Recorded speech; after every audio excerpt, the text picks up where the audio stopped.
Hey, what's up, fellas? How you doing? Man, Antonelli here.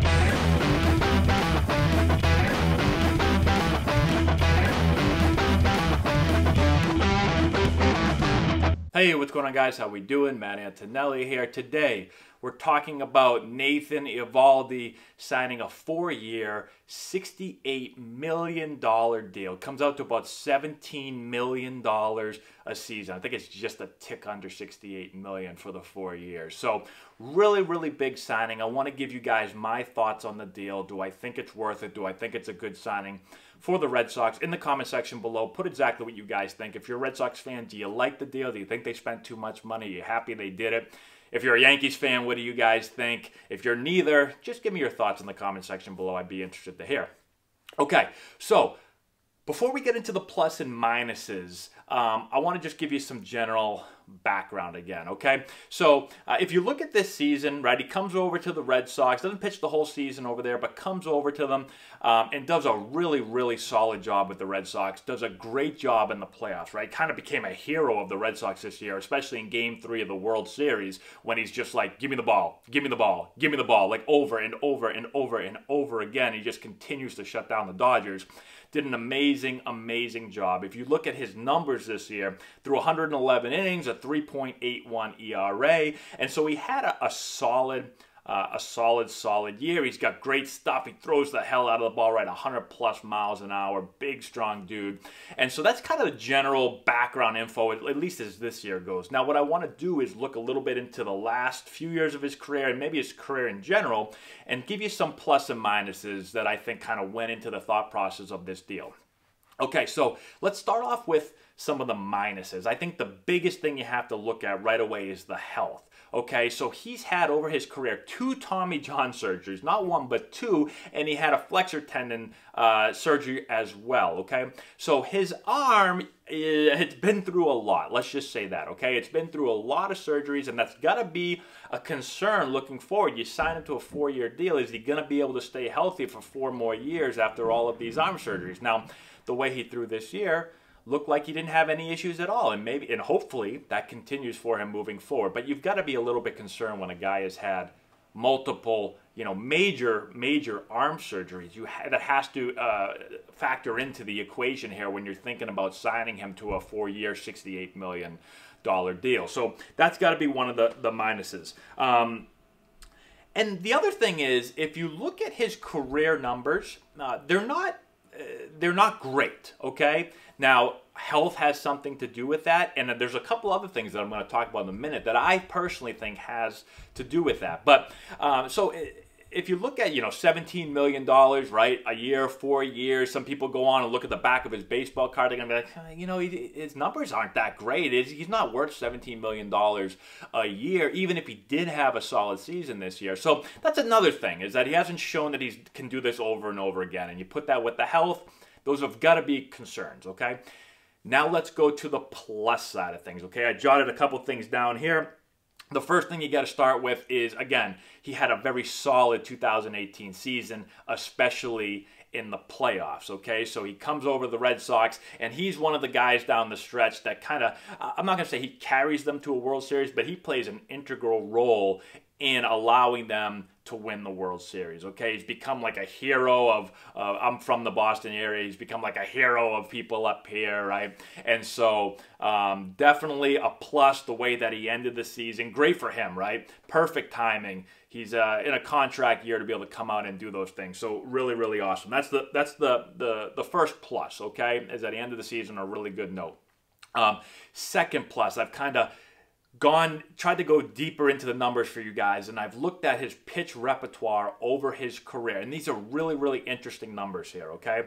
So one of the pitches that he used this year that was really devastating, again, if you watched him pitch this year, is his cutter, okay? So we talked about his fastball, right? He throws 100 plus miles an hour, but he throws a cutter low to mid 90s, okay? I've seen it up to 96, okay? So he's throwing this cutter 96, and the thing's just going like this, and it's really, really tough to square that thing up. It was unhittable at times, as you saw. And so he hasn't always used this pitch. If you looked at the numbers and you kind of look back in the history of his career, he had a cutter when he first came up to the big leagues, but they got rid of it. Okay, so he didn't use the cutter for a couple of years. He went to he was more of a fastball changeup, and I think he had a little bit of a slider. Okay, and if you look at the numbers during those years, he was anywhere from 50 to 70% fastballs for a lot of those years. Not again, not talking about this year. Those other years, 50 to 70% fastballs. And again, he's always throwing hard, but for how hard he throws, he was never a big swing and miss or strikeout guy, which is interesting for someone that throws that hard, okay? Well, now this year, he's with the Rays, and early in the year, they bring his cutter back, okay? So if you look at his pitch selection this year, he threw only 40% fastballs, 32% cutters, okay? So his fastball number went way down, and his cutter number came back, right? He used the cutter again. He threw almost a third of his pitches as cutters. And so you can say that he kind of figured out or found that pitch, and it's really, really helped him this season, right? So again, you look at the ERA, his ERA is way down a lot, his strikeouts are up, okay? So I think going forward, if you're looking at this again, if you just look at the big picture and go, well, his numbers aren't great, right? His career ERA is what, mid-4, it might even be a little bit higher, I think. And you say, well, maybe he just had a lucky year this year, right? Contract year, just had a lucky year. Yeah, but if you look a little bit deeper and you look at, okay, what's this guy doing? He went from a fastball changeup guy, or even a mostly fastball guy. At some years, I think it was 2013, he had 70% fastballs. And he's gone away from that. He's learned to throw the fastball less, to bring the cutter back. Okay, so he's a different pitcher right now. And I'm assuming he's going forward, he's probably going to stick with what's kind of worked here, this less fastball, more cutter stuff, okay? So interesting stuff, really cool stuff when I looked into the numbers that I thought were interesting, okay? And I think will serve him well as he goes forward. Now, the last plus that I'm going to give him is this guy is tough as nails, right? His teammates love him. The coaching staff loves him. The front office loves him. If you watch him in the playoffs, again, think about this. He's in a contract year. He's about to sign for multi-millions of dollars. And he says, I don't care. Like, give me the ball. I'm going to go out there and I'm going to win the game, or I'm going to at least help us win the game. And in Game 3 of the World Series, he went out there over and over and over and over again and continually shut the Dodgers down with no regard for his body or his arm or his health. Not, you know, a lot of players, not a lot of players, but some players are going to be looking to the future and be like, oh man, you know, I don't want to risk anything here. I can't go out there and hurt myself. I'm about to sign in a couple of weeks here. And he said, I don't care. I'm going to win the game, right? Give me the ball. My arm can fall off. I don't care. I'm going to do whatever it takes to win. And that goes a long way. And you've heard players talk about this, right? So this isn't just me saying this. You've heard coaching staff, players, front office. You've heard them talk about this. I've seen it in the papers. I've seen it on television, okay? So this guy's tough. He's got big you-know-whats, and I think that counts for something without a doubt, okay? So I think when you put all of this together, I think it's a good signing for the Red Sox. I don't think they were going to be, they weren't willing to lose him for a couple $1 million, okay? So yeah, it's a big contract, but again, the Red Sox have a lot of money, and going forward, if you look at kind of what their rotation looks like, this coming year, solid rotation, okay? And again, let me back up a second. Eovaldi can be used in a bunch of different roles. So he showed that he can be a starter, but he can also be a bullpen guy. He can be a back end of the bullpen. So he can be a closer if you really need him, right? He can be a setup man. He can throw late in the game. He can throw in the playoffs. He showed that he can be really successful in really tough situations, okay? So like I said, the guy is tough. He's versatile. He's flexible. And so that just really helps moving forward as well.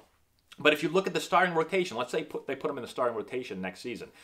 Well, then you've got pretty much the same starting rotation back. You've got Sale, you've got Porcello, you've got Price, and now you've got Eovaldi, okay? But going forward further than that, Sale and Porcello are a 1 year left, and so you don't really know if they're going to be back or if they're going to be gone. And so being able to sign Eovaldi now gives you a little bit more clarity moving forward. At least now you know, okay, we've got him and Price at least moving forward, and now we can figure out what we're going to do with Sale and with Porcello, if they're going to come back or not come back or whatever. But you don't sign Eovaldi, now all of a sudden, you know, you're looking forward, there are a lot more question marks, okay? So I think that also has something to do with it as well, okay? So hopefully this all makes sense.